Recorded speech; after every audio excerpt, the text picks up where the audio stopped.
Assalamu alaykum aziz qarindoshlar. Mush vaqtlar xayrli bo'lsin. Python dastlabki seviye programlash darsining ikinci qismiga mana hoş geldinglar.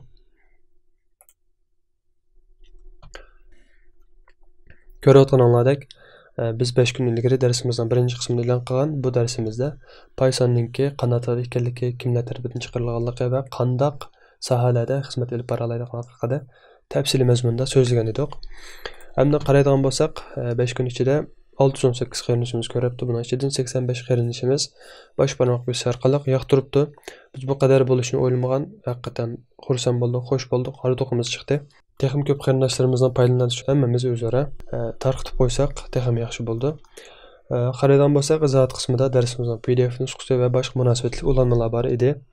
Bu shaklda darsimizni ko'rib olsanglar bo'ldi. Agar hozirgi darsimizni ko'rib, birinchi qismini ko'rmagan bo'lsanglar, bevosita hozirgi darsni to'xtatib qo'yib turib, birinchi qismni ko'rib olsanglar bo'ldi. Birinchi qismdan keyin hozirgi darsimizni davomlashtirsanglar yaxshi.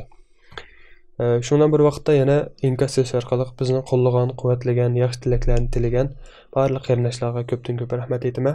Undan so'ng biz bugungi darsimizda kompyuterimizga Python muhit hazırlash uchun qachilaymiz. Bir qachlash programmamiz bor, shuni qachilaymiz.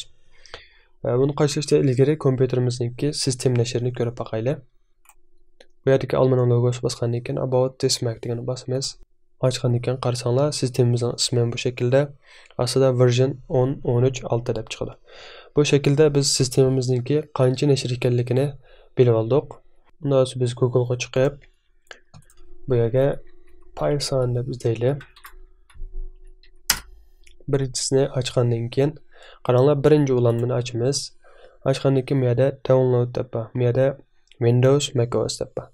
Demak, ham Windows ham Almaniki bor. Hozir ishlayotgan sistemimiz Alman bo'lganligi uchun Almanikini tushiramiz. Agar Windows ishlayotganlar bevosita kanalimizga chiqib Windows'ninkini ko'rib, shu shaklda qachilib olsanglar bo'ldi. Undan so'ng biz bevosita buni bosamiz. Ochgandan keyin qarasanglar, bu yerda Pythonning nashri 3.8.2, maskalagan sistem tipi 10.9. Abay biz ko'rib o'tganimizdek, bizning 10.13.6 hozir 10.9 va undan keyingisiga maskalagan gap. Demakchi biz tushira olamiz degan gap. Bevosita tushirdik. Tushiryapti hozir. Mau Free Download Manager degan detal tushirishda yordamchi bo'lgan yaxshi detal. Biz ilgari darslarimizda so'zlab o'tdik. Bevosita bu darsimizni ko'rish orqali qachilib olsanglar bo'ldi. Alma va Windows nusxasi bor. Mau tushib bo'ldi. Tushirib qachlashdan ilgari sistemimizda Python 2.7 ya'ni koni nashr bo'lganligi uchun biz buni ko'rib boqaylik. Oldi bilan terminalni ochib, bu yerga Python boshliq chiqsiq version. Qarasanglar, mana Python 2.7 nusxasi ya'ni koni nashr bor.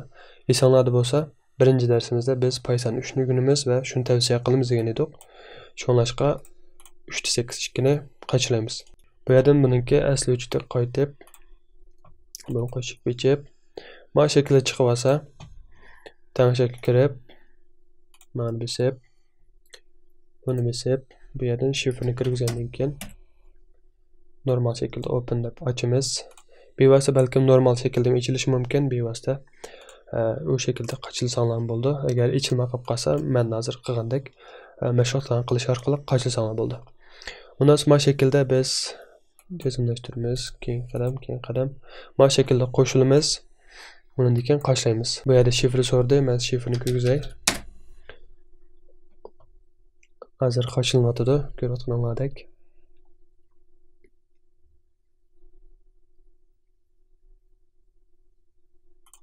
Qarasanglar, normal shaklda qachilib qoldi. Endi biz nima qarab baqsaqmi? Mana ikkilisi qachlandi degan gap.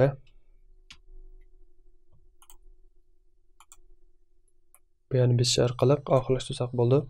Bevosita qachlash bo'liqini axlat sanduqiga tashlasak bo'ldi. Mana bevosita tashlab o'tdim. Undan so'ng qachlab bo'lgandan keyin biz terminaldan ichib bir ko'rib boqaylik qachlangan qachlanmaganligini.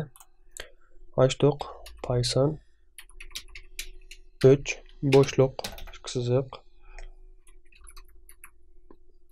versionda bosgandan keyin qarasanglar, mana Python 3.8.2 ya'ni normal qachlandi degan gap. Undan so'ng darsimiz mushachi bo'lsin.